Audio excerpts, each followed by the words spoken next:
Welcome to the deep dive. Today, forget the usual dry reports. We've got quite a story pulled from our source material. It's this adventure, really, a mystery involving yacht theft, international crime. Yeah, and it kicks off in a pretty unlikely place, not on some glamorous yacht, but in this, cheap Miami hotel room. Right. We meet this guy, Ingram, big fella, walks with a limp, checks into the La Perla, kind of dive. And bam, he's barely through the door, and two Miami detectives are on him, Schmidt and Quinn. And they're direct. They want to know about the Dragoon. It's this 70-foot schooner, worth a lot, maybe $55,000 back then. And it vanished from Key West right after Ingram was seen looking it over, so you can see why they're suspicious. Totally. Here's this boat repairman, supposedly lost his business in a fire. Now he's window shopping for luxury yachts, but staying in a flea pit. It looks bad. It does. But Ingram, well, he's ready for them. Defensive, sure, but he's got proof. Receipts, airline tickets. The alibi. Exactly. Shows he was actually in Tampa, then Nassau, looking at other boats when the Dragoon went missing. So he wasn't physically there for the theft? Nope. He says he was working for a client, a potential buyer, this guy Frederick Hollister, president of Hollister Dykes Laboratories. Sounds impressive. Supposedly living it up at the Eden Rock Hotel. So Ingram thinks, okay, I've pointed them at the real guy. But that lead falls apart pretty fast, right? Oh, yeah. The police check out Hollister Dykes Labs. Doesn't exist. And Mr. Hollister paid the fancy hotel with a bad check. A rubber check. Classic. Totally. So Ingram's cleared, but the cops basically call him a sucker. Just a pawn used to make the whole thing look legit. And he's furious. Yeah. Realizes he was played, gave the thieves a crucial head start, like 4 days. That delay is key. And it ties into how they got the boat. The watchman, an old guy named Tango. Yeah, what happened to him? He was lured to Miami, got drunk, conveniently landed himself in the Dade County Jail. Oh, come on. That wasn't accidental. Not a chance. It was planned. Created that perfect 4-day window where nobody noticed the Dragoon was actually gone, not just out for a survey. Meticulous. But then things take a darker turn. It's not just about fraud anymore. Right.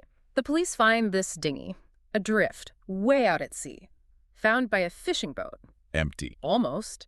Some clothes and this very specific watch. Oversized chronograph. Tell me about the watch. You said it was important. It really is. Gold filigree, apparently. Multiple dials, windows, very fancy, very unique. And Ingram? He recognizes it instantly. Says it belonged to Hollister, the fake president. Okay. So Hollister's watch is in a drifting dinghy. And it's still running, which means it hasn't been adrift that long, maybe less than a day. Given where they found it, way out on the Bahama bank. And they figure he drowned. Yeah, the police assume Hollister went overboard, maybe trying to escape, and drowned. Case closed, criminal operation fizzled out. But stealing a 70-foot schooner seems like a lot of effort just to drown a day later. Doesn't quite add up. Exactly what Ingram thinks. So he goes to find the actual owner of the Dragoon, Rae Osborne. He's picturing, wealthy old lady, right? Big fancy yacht. And instead, he finds this statuesque blonde woman, early 30s, and she is laser focused on one thing, getting her yacht back. money's no object. Apparently not. Charters. An expensive amphibian plane right away. From Nassau, McAllister Air Service. They start searching immediately. That kind of urgency pays off, I guess. It does. They fly this grid pattern. Eventually they spot it. The Dragoon. Where? Still at sea? No, and that's the weird part. It's aground, stuck hard on this huge sand spit near the Great Bahama Bank, miles from deep water. Why would professionals run a huge boat onto a sandbank? Makes no sense. And it's been hastily renamed. Paint still wet, reads Lorna, but you can see Dragoon underneath. Its listing looks abandoned, but seems intact. So they land the plane nearby. Yeah, the amphibian sets down on the water near the sandbar. Ingram and Rae board the schooner, trying to figure out what happened. And they find out pretty quick. Instantly. Ambushed. 2 guys with guns jump out. Al Morrison and Carlos Ruiz. Not abandoned then. Definitely not. And the reason it ran aground, it wasn't empty. The whole hull is packed, absolutely stuffed, with contraband. What kind? Drugs? Weapons, high-grade military stuff. We're talking 6, maybe 8 tons. Hundreds of rifles, machine guns, even Barr's Browning automatic rifles. Whoa. Okay, so this is gun running. Big league. Massive operation, destined for Central America, apparently. The yacht was just the delivery truck. This changes everything. So Morrison, he's the boss. Seems like it. He immediately makes Ingram radio the pilot, Avery. What's the story? A complete lie. Oh. Ingram has to say they found the boat, it's fine, they can get it free, and they're sailing it back to Key West themselves. And the pilot believes it. Yep. Takes off. Now, Ingram and Rae are hostages, alone on a grounded boat packed with illegal weapons with 2 armed, desperate men. Not good. And Rae, the owner, she must know something about Hollister. Or Ives. She does. Now that they're trapped, she tells Ingram, Hollister is Patrick Ives, her first husband. Seriously, her ex-husband. Yeah. Turns out she was already trying to track him down. He'd conned her recently, too. Scammed her out of $7,500. Pretended he was this brilliant surgeon developing a new heart-lung machine. Needed seed money. Wow. This guy Ives was quite the piece of work. A real pro-con artist, it seems like. But the big question is still hanging there. Why did they run aground? If Ives was involved, wasn't he supposed to be the navigator? He's presumed drowned, though, right? According to the police. Right. But Ingram starts looking at the boat's navigation gear. Yeah. And he finds the mistake. It's the compass. The compass? What about it? It's the cargo. All that steel. 6 to 8 tons of guns. It completely threw off the magnetic compass. Yeah. I've heard of that. Metal cargo messing with the compass. But shouldn't experienced sailors know about that? Ruiz, the other guy, didn't he say Ives tried to fix it? He did. According to Ruiz, Ives did try to adjust the compass before they sailed, but he did it totally wrong. Catastrophically wrong. How so? What did he miss? Okay, so this is the technical bit, the real core of why it all went wrong. Ives was apparently a B-17 navigator in the war. He should have known this stuff. It's called deviation. Deviation, okay. The ship's own metal interferes with the magnetic compass. To fix it, you have to do something called swinging the ship. Swinging the ship. Explain that. You basically have to point the boat in all different directions, north, northeast, east, southeast, south. You get the idea. All the points of the compass. Right, like boxing the compass. Exactly. And on each heading, you check how far off the compass reading is because of the ship's own magnetism. Yeah. Then you use small compensating magnets near the compass to cancel out that specific error for that specific direction. Okay, so it's a whole process. You have to check every direction because the error changes depending on which way you're pointed relative to all that metal. Precisely.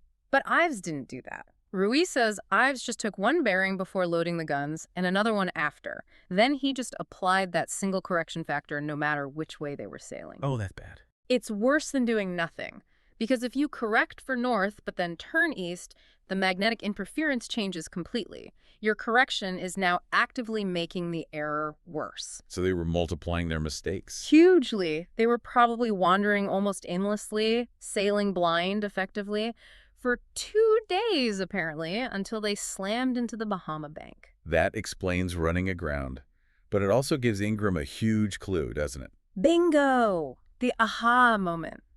If Patrick Ives was a trained B-17 navigator... He would absolutely know you have to swing the ship properly. He wouldn't make such a basic, disastrous error. Exactly. So the conclusion is unavoidable. The person who did that botched compass correction, it couldn't have been Ives. Meaning Ives must have been gone before they even sailed with the guns. Had to be. Killed before they left Florida. The technical mistake points straight to an imposter. And the violence just keeps escalating from there, right? Ruiz gets nervous. Yeah, Ruiz clearly isn't comfortable with how things are going. Maybe the scale of it, maybe Morrison's attitude. He tries to make a break for it, tries to take the dinghy. The same dinghy where they found Ives's watch. The very same. And Morrison, he doesn't hesitate, grabs one of the burrs and just guns Ruiz down. Shoots him right there. Jeez. So now Ingram and Rae know for sure. Morrison is desperate, extremely dangerous, and cannot afford to be taken alive. No way. And finally, Morrison cracks. In the final confrontation, he basically confesses the whole thing. What really happened back in Florida? After they loaded the guns near Homestead, they got stopped by a deputy sheriff.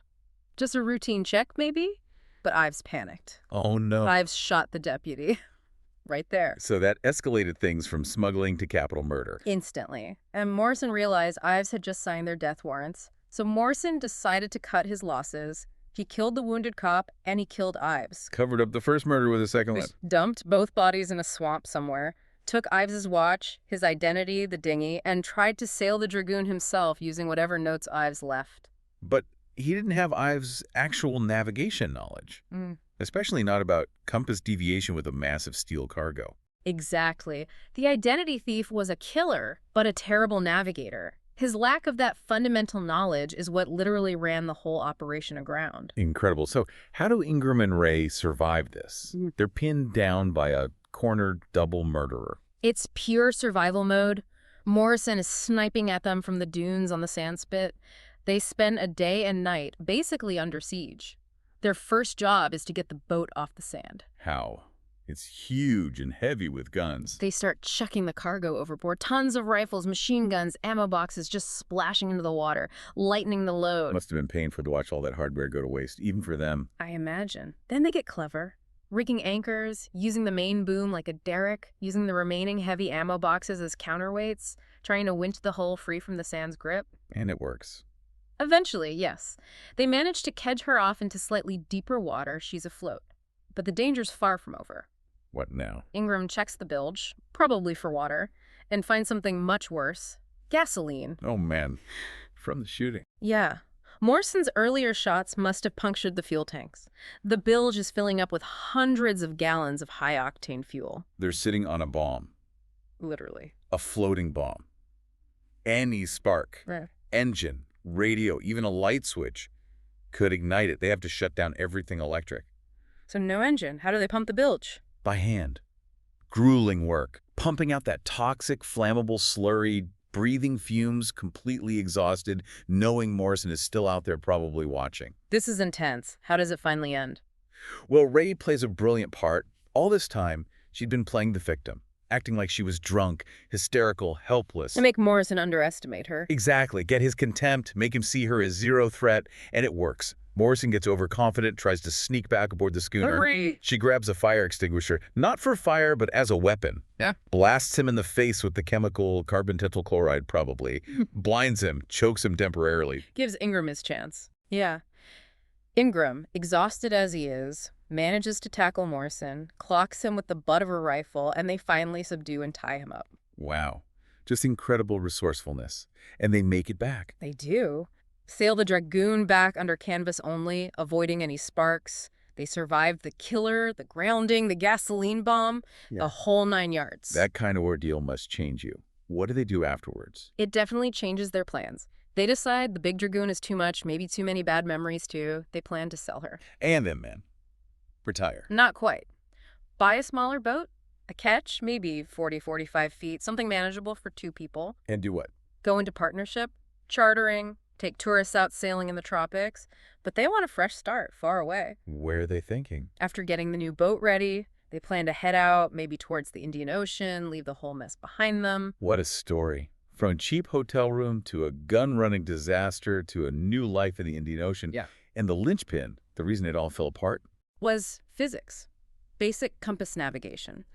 The one crucial detail the killer overlooked when he stole the navigator's identity. He didn't account for the steal. It really shows how a massive, complex operation could be undone by neglecting one fundamental principle. They focused on the crime, the deception, the escape. But missed the basic science of loading tons of metal onto a boat with a magnetic compass. It's fascinating. It really is. And that leaves us with a thought, doesn't it, for you listening? What fundamental principle, what piece of basic knowledge might you be overlooking in your own complex plans? What's the hidden steel cargo messing with your compass? Something to think about. We'll catch you next time on The Deep Dive.